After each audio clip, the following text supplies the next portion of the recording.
পঞ্চবান প্রণয় সূত্রে যে ভান প্রণয় সূত্রে টেনে আন মনরে আমার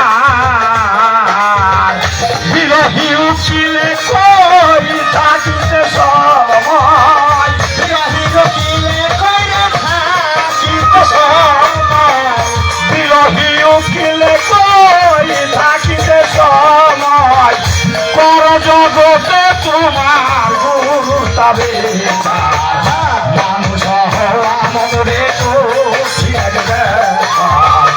মানুষ হওয়া মনে কঠিন ব্যাপার ওরে ধর পুরুষ ছন্দ তোমার কাছে বড়ায় অঙ্গ ধর পুরুষ ছন্দ তোমার কাছে বড়ায় অঙ্গ ধর পুরুষ ছন্দ তোমার কাছে বড়ায় অঙ্গ ভিতর বাহিরে আগে কোনো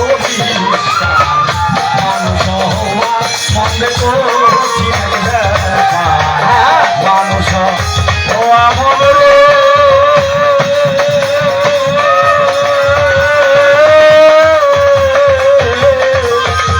কঠিন ব্যাপার। বাহ বাহ বাহ। আমার ভক্তের যাহা চাহা ছিল গানে গানে সুরে সুরে আমি আপনাদেরকে বোঝানোর চেষ্টা করেছি। এবার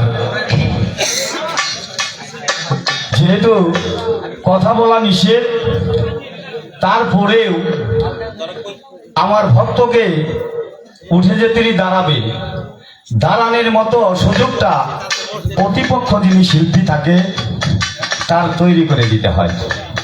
আসলে যদি আপনারা মনে করেন যে আজকে আমি গুরুর ভূমিকায় গান করতেছি বিধায় আমি গুরু, এই গানের মধ্যে বিচার গানের মধ্যে পালা গানের মধ্যে বাউল গানের মধ্যে দুইটা পক্ষ থাকে।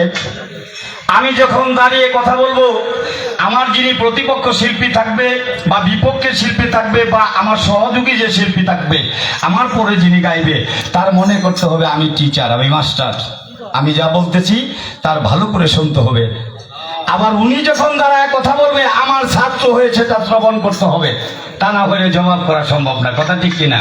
যদিও গুরু শিষ্যের পালা মোতাবেক শিষ্যকে গুরু কোনো কিছু জিজ্ঞাসা করতে পারে না, শুধু সারা রাত্র শিষ্য বা ভক্ত গুরুকেই জিজ্ঞাসা করে। আসলে আমি যদি শিষ্যকে কিছুই জিজ্ঞাসা না করি, সে শিখলো কি শিখলো না, পারলো কি পারলো না, সাধন ভজন করলো কি করলো না, এটা কি করে জানবো? কথা ঠিক কিনা? তাই আমি এই প্রথম স্টেজে আমি আমার ভক্তকে, আমি আমার শিষ্যকে একটি কথাই শুধু বলবো, তুমি যেহেতু আমাকে গুরু ধরেছ, গুরু মেনেছ, গুরু স্বীকার করেছ, আসলে মানুষ কয় গুরুর দরবারে যায় গরু দিতে হয়, খাসি দিতে হয়, নজরানা দিতে হয়, তাই না? মানুষের একটু কথা জবাব করবেন, নাহলে ভালো লাগবো না। মানুষ দেয়। এই ইন্টাসা বাবার দরবারে অনেক ভক্তরা অনেক কিছু দিয়েছে, যার যত সামর্থ্য হয়েছে, যার ইমানি শক্তি যতটুকু, ততটুকুই দেওয়ার চেষ্টা করেছে। কথা ঠিক কিনা? তাই আমি আমার ভক্তকে ছোট্ট করে একটি জানার বাসনা থাকবে, গান দিয়ে হোক, সুর দিয়ে হোক, কথা দিয়ে হোক, আপনি বোঝানোর চেষ্টা করবেন আমাদেরকে। গুরু টাকা চায় না, পয়সা চায় না, বাড়ি চায় না, গাড়ি চায় না, গরু চায় না, রাজ্য চায় না, রাজা হতে চায় না। গুরু এমন একটা জিনিস চায় যেটা দিলে গুরু নিজে ওই ভক্তকে গুরুতে পরিণত করে দেয়। জিনিসটা কি? সব ভক্ত তো আর গুরু হইতে পারে না। একটা গুরুর যদি 10,000 ভক্ত থাকে, 2-3 জনে পাই খেলাপতি। কথা ঠিক কিনা? কি দিলে গুরু খুশি হয়?